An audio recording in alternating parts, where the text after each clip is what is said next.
광주시청입니다.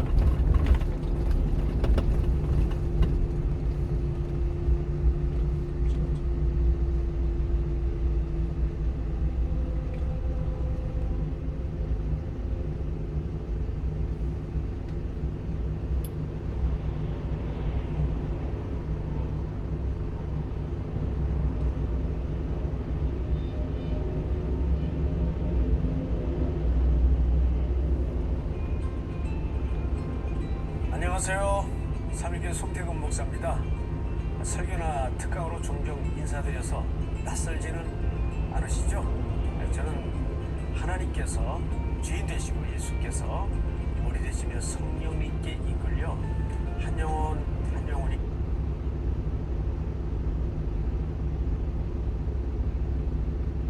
오늘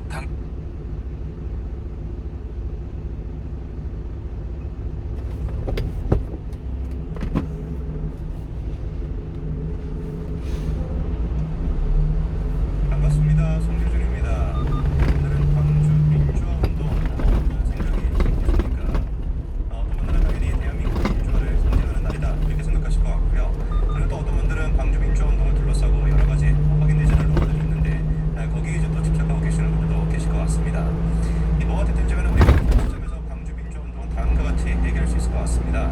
분명히 그때 당시 자기 목숨까지 걸고 진심 어리게 대한민국의 민주화를 위해서 싸웠던 분들이 계시죠. 그러나 그분들의 진심이 다양한 정치적인 어떤 이점과 그리고 또 정치적인 목적 때문에 해석이 돼가지고 현 시점에서는 5.18에 대해가지고 이렇게나 혼란스러운 상황에 놓이게 됐다. 이것만큼 분명히 얘기할 수 있을 것 같습니다. 저는 이게 참 대한민국의 여러 가지 측면에서 비극이라고 생각이 드는 게 5.18만 이런 것이 아니라 사실상 대한민국의 모든 역사적인 사건들이 다 이런 지금 형태거든요. 4.3 사건도 마찬가지인 거 아니겠습니까? 그 당시 무고한 사람들의 피해가 분명히 있었습니다. 그런데 그 무고한 사람들의 피해뿐만 아니라 여러 가지 우리가 또 역사적으로 봐야 되는 공산주의화를 시키고자 했던 어떤 그 낙로당의 시도가 있었다는 거, 그리고 그 과정에서 소련이 됐거나 어떤 식으로 연관이 돼 있다는 거, 이거에 대해서 복합적으로 우리가 논의가 될 수 있어야 되는데 딱 한 가지 분야, 시민들의 희생이 있었다라고 하는 그것만 가지고 정치적으로 또 해석을 하다 보니까 완전히 그만 난장판이 되는 거 아니겠습니까? 정말 역사적으로 다 그렇습니다. 광주 민주화운동이나 4.3 사건이나 심지어 이승만 대통령에 대한 평가가 됐거나 뭐가 됐든 간에 다 그런 식인 것이죠. 대한민국의 역사라는 것은 공과 가, 요 두 가지가 정확하게 구분되지 않습니다. 공과, 이 모든 것들이 그냥 어떻습니까? 정치적인 이점에 따라 가지고 한쪽에서는 공만 강조하는 것이고 다른 한쪽에서는 과만 강조하는 것이고 그런 식으로만 되고 있는 것이죠. 저는 지금의 5.18 또한 마찬가지라는 생각이 듭니다. 솔직히 뭐 5.18에 대해 가지고 진심 어리게 정말 싸우셨던 분들은 지금의 5.18을 보면서 막 한탄하실 것 같아요. 어쩌다가 진짜 내가 5.18을 위해서 그렇게나 싸웠는데 지금의 5.18이 이 정도밖에 안 되는 것일까? 그 이유가 뭐겠습니까? 그분들이 그렇게 싸웠던 정신, 민주화 정신이라고 하는 것이 어떻게 된 것인지 5.18 기념일에 대해서는 작동이 되지 않는다는 거. 민주화 정신은 온데간데 없고 철저히 그냥 정치 노름밖에 남아있지 않다는 거. 그게 지금의 5.18이 된 이유겠죠. 이번에도 마찬가지였습니다. 여러 군데에서 진짜 참 이해할 수 없는 그런 또 시위가 열렸는데요. 보시면은 뭐 간단합니다. 윤석열 대통령을 퇴진해야 된다 뭐 이런 식인 거예요. 생각을 해보십시오. 현재 지금 윤석열 대통령이랑 5.18을 맞이해가지고 뭐 두 가지가 연결될 연결고리가 뭐가 있겠습니까? 하등 진짜 없거든요. 윤석열 대통령 무슨 뭐 자유를 파괴한 적이 있습니까? 아니면 민주주의를 어떻게 훼손시킨 적이 있습니까? 아무것도 없습니다. 그런데 5.18을 맞이해가지고 수많은 진짜 정치 단체들, 그 이재명과 민주당의 그 끈앞을 역할을 하고 있는 수많은 단체들이 튀어나와가지고 말도 안 되게 5.18과 윤석열 대통령을 연결시켜가지고 퇴진해야 된다 뭐다 이런 소리나 하다 보니까 그러니까 점점 더 사람들이 5.18에 대해서 어떻게 생각하는 거예요? 지치게 되는 겁니다. 민주화 그런 건 온데간데 없고 그냥 5.18은 민주당의 잡것들과 끈앞풀들이 정치적인 노름을 하는 그런 날에 불과하다 이렇게 생각이 되는 거 아니겠습니까? 저는 이거를 또 잘 보여주는 게 민노총도 마찬가지라고 보거든요. 이번에도 똑같습니다. 5월의 정신으로 윤석열 정권을 심판하자 이러면서 민노총 경기지역 청년들이 광주로 갔다라고 하는데 모르겠어요. 뭐 사진으로 봐서는 누가 청년이고 뭐 청년이 여기 있습니까? 제가 보기엔 찾기가 좀 어려워 보이는데 뭐 있기는 있나 보죠.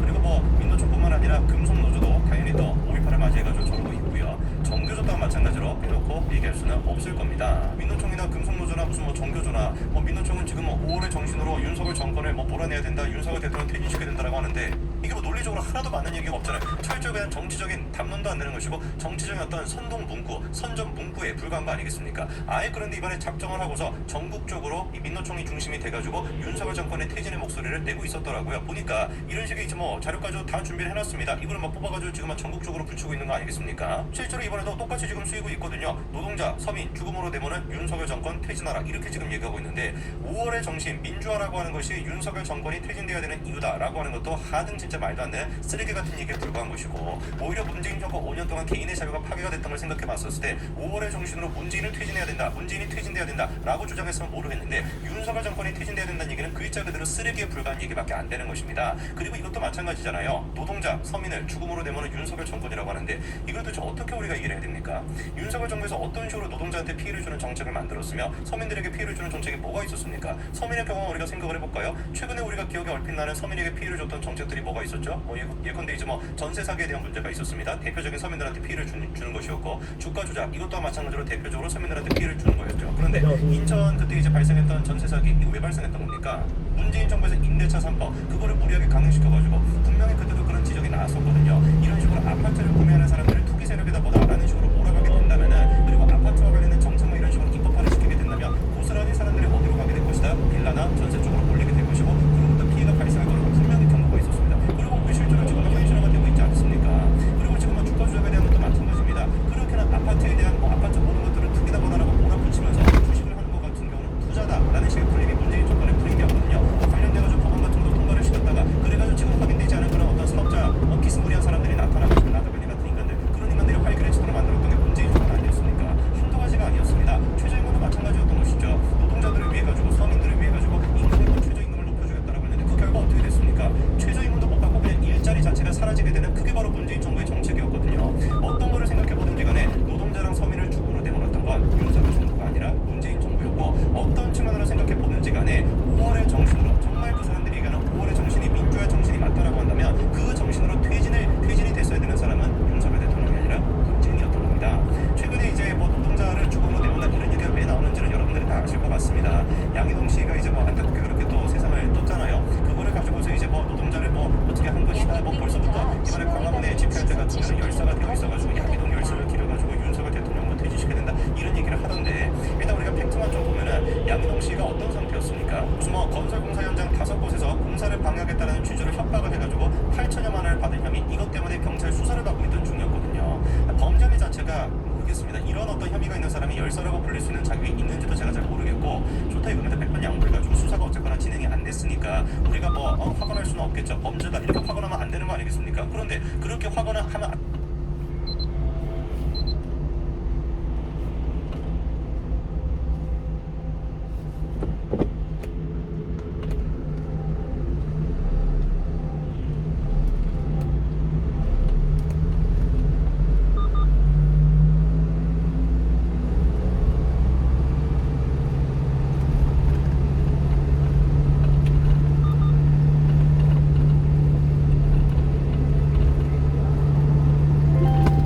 퇴전 분기점이죠.